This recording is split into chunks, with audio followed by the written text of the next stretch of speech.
Welcome to AI ConvoCast, where we bring you the latest in AI and tech innovation. Quick housekeeping. Check out the affiliate links in our description. Using them supports the show, and please don't forget to rate, review, and share if you like what you hear. Let's jump right in. Welcome to this deep dive. Today, we're zeroing in on two really pivotal moves for the U.S. government concerning artificial intelligence. That's right. We've got some interesting material here looking at the Take AI Down Act just passed the House, and also President Trump's executive order on AI education. Yeah, exactly. We've got excerpts that, detail the specifics of these initiatives. They explore what they're trying to achieve and start to paint a picture of the broader implications. Okay. So our goal today is really to give you a clear, concise understanding of these, pretty fast-moving developments in the AI space. Okay, let's dive right into the Take AI Down Act then. Yeah. So the core idea, it targets this really damaging online content, non-consensual intimate imagery, and crucially, it includes the AI-generated deepfake versions too. It seems like there was pretty strong consensus on this one in Congress. Oh, absolutely. The act passed the House with just massive bipartisan support. The vote was 409-2, which, tells you something. This federal action is a pretty big step, especially when you think that only about 20 states had specific laws really explicitly tackling deepfake NCII before this. Right. So that widespread agreement, it really underscores how seriously lawmakers are taking this specific kind of harm. So, okay, beyond just stating the intent, what are the actual mechanics here? What are the key provisions that are going to make a difference? Well, there are several important parts. First, like we said, it sets up federal criminal penalties for publishing this non-consensual intimate imagery. Okay.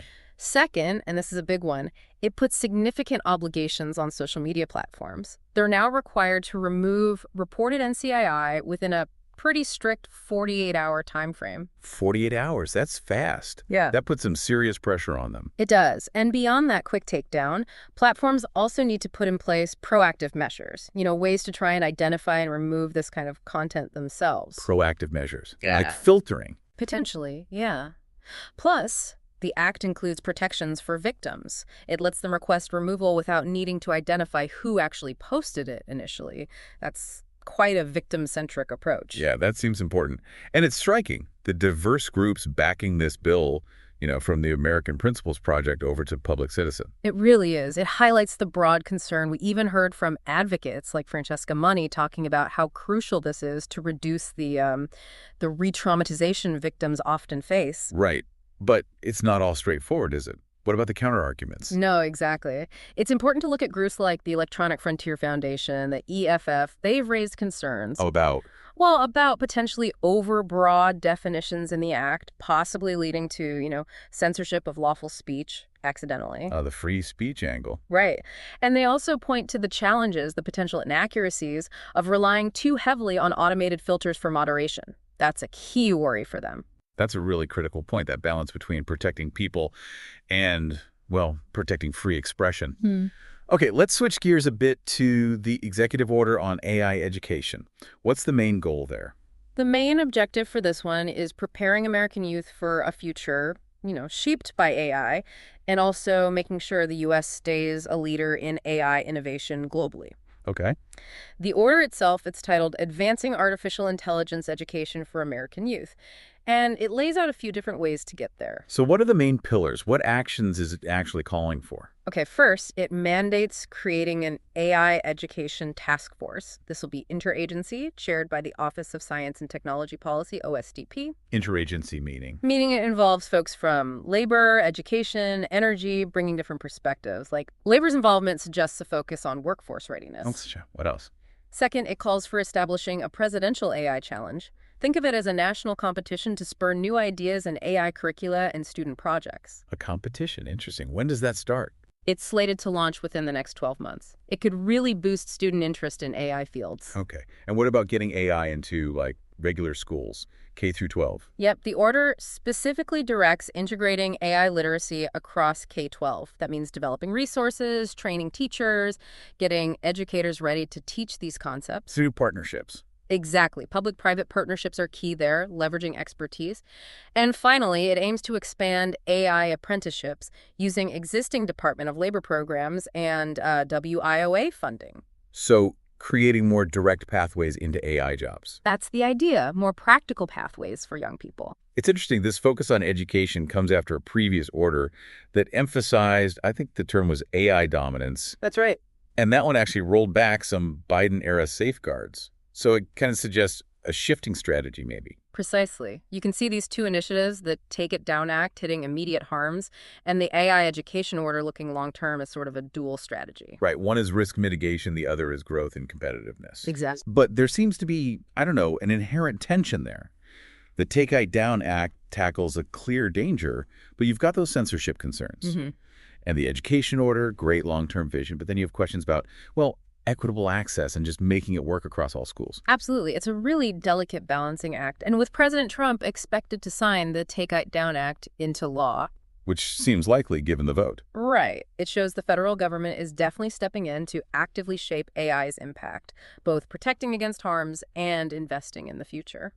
Okay, let's dig a bit deeper then into how the Take It Down Act specifically hooks social media companies. What do they actually have to do operationally? Well, they've got several key obligations now.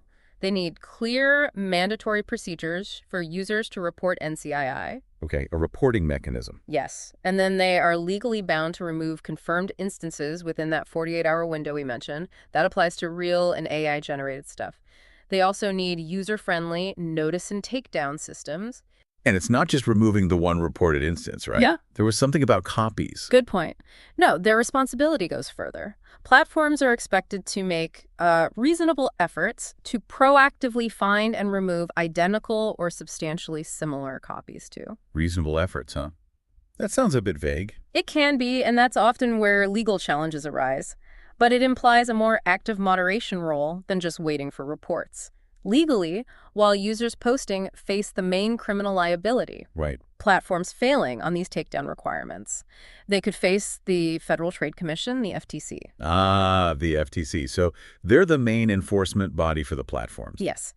The FTC has the authority to treat a platform's failure here as an unfair or deceptive practice. That's under Section 5 of the FTC Act. Which is them teeth. Significant leverage, yeah, to ensure compliance, impose penalties. Operationally, though, this is a massive challenge for platforms. Think about the sheer volume of content. Wow. They'll likely need big investments in tech solutions, yes, but also human review teams to manage moderation at scale effectively. It sounds like they're walking a tightrope act fast, but be accurate to avoid taking down legitimate stuff. Exactly. That risk of over-removal is very real. Platforms might just play it safe and take down content that doesn't actually violate the act, which bumps up against free expression. And what about things like encrypted messages? That's another huge challenge. The act includes encrypted services, but platforms might not technically be able to detect content there without breaking encryption itself. Plus, you have the potential for false reports, people abusing the system. Right, weaponizing takedown requests. Platforms will need systems to deal with that too. So yeah, this sets a major precedent for regulating AI content and puts hefty new duties on these companies. Okay, let's circle back to those First Amendment issues. What are the main arguments critics are making against the act? Well, critics mainly worry about overreach. They think the definitions might be too broad, potentially suppressing more speech than just the illegal NCII. Like satire or commentary? Exactly. Things like parody, commentary, maybe even news reporting. The quick 48-hour takedown, often before a deep review, is a major concern. Without clear safeguards for those legitimate uses, they worry protected speech gets caught in the net. And the automated moderation systems are still a sticking point. Absolutely. Those algorithms can be error-prone, potentially flagging and removing perfectly legal, constitutionally protected content. Right. Then there's the encryption issue again, privacy concerns, technical feasibility, and some just fear putting enforcement mainly with the FTC, without maybe a clear way for people to challenge takedowns easily, could lead to government overreach. Not enough due process. But the other side argues this specific type of speech, non-consensual intimate images meant to harm, just isn't protected by the First Amendment anyway. That's the core argument, yeah. They draw lines to other unprotected categories like, say, obscenity or incitement. Okay. And they point to how the Act tries to define realistic depiction for AI content as an attempt to fit within existing First Amendment rules. But it's likely headed for court. It seems highly probable, yeah. The Act will likely face legal challenges trying to clarify its scope, ensuring it really balances protecting victims with free speech principles. So let's say a platform doesn't comply. They failed to meet these requirements.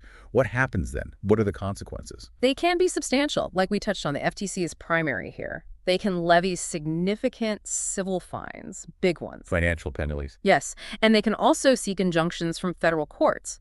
That means a court order forcing platforms to change their procedures, implement specific operational changes. So it's not just fines. It's potentially being forced to rebuild systems. Precisely. And failure to comply quickly with takedowns or to make those reasonable efforts against reposts could even risk their safe harbor protections. Section 230. Losing that would be huge. It would open them up to much greater liability and regulatory scrutiny. Direct criminal liability for the platform itself seems less likely under most readings, but the regulatory heat from the FTC is the main stick here. And the costs aren't just potential fines, right? What about the cost of just trying to comply? Absolutely. The operational cost building, implementing better moderation, especially with that 48-hour clock ticking, could be really high. Especially for smaller platforms? Definitely. It could disproportionately hit smaller players with fewer resources. And beyond money, there's the reputational damage. If a platform looks like it's failing to protect users from this stuff, Users might leave. users could leave, advertisers could get nervous, calls for even stricter rules could grow louder. So the FTC's role is absolutely central here. What specific powers do they wield in enforcing this? They are the primary regulatory authority. They can investigate complaints, they can monitor how well platforms are meeting that 48-hour rule, and they can launch enforcement actions if they find non-compliance. Which could mean? Formal investigations, administrative hearings, and ultimately imposing those civil penalties or getting court orders for specific actions. And they can basically demand changes to internal processes. Yes. They can require platforms to set up clear notice and takedown systems, keep detailed records of their compliance efforts, and provide reports and info to the FTC when asked. And not cooperating with the FTC has its own penalties. Exactly. Failure to cooperate can lead to further legal trouble. It really sounds like while the intent of the Take AI Down Act is clear, how it actually works in practice and how strongly the FTC enforces it, those will be the critical factors. That's absolutely right. And, FTC priorities and approaches can shift over time, so ongoing scrutiny and adaptation will be needed from everyone involved, the agency and the platforms. Well, this has been a really illuminating deep dive into these two pretty significant government actions on AI. We've looked at how the Take AI Down Act tries to curb harmful deepfakes, while the AI Education Executive Order looks to, cultivate the next generation of AI talent. And we've definitely underscored the complexities, haven't we? Yeah. Especially that balancing act between protecting people and core principles like free expression. And also the practical hurdles, just making sure these ambitious plans are implemented effectively and enforced consistently. Yeah. So as we think about these first steps, it kind of begs the question, doesn't it? Yeah. What other areas within AI development or deployment do you think might need similar regulation or proactive measures soon? That's the big question. And looking ahead, what do you see as the biggest opportunities, but also the biggest risks as AI just keeps weaving itself deeper into, everything? Definitely a lot for you to consider. Thank you for listening to AI Convo Cast. Please don't forget to rate, review, and share if you like what you hear. Thanks and hope to see you again next time.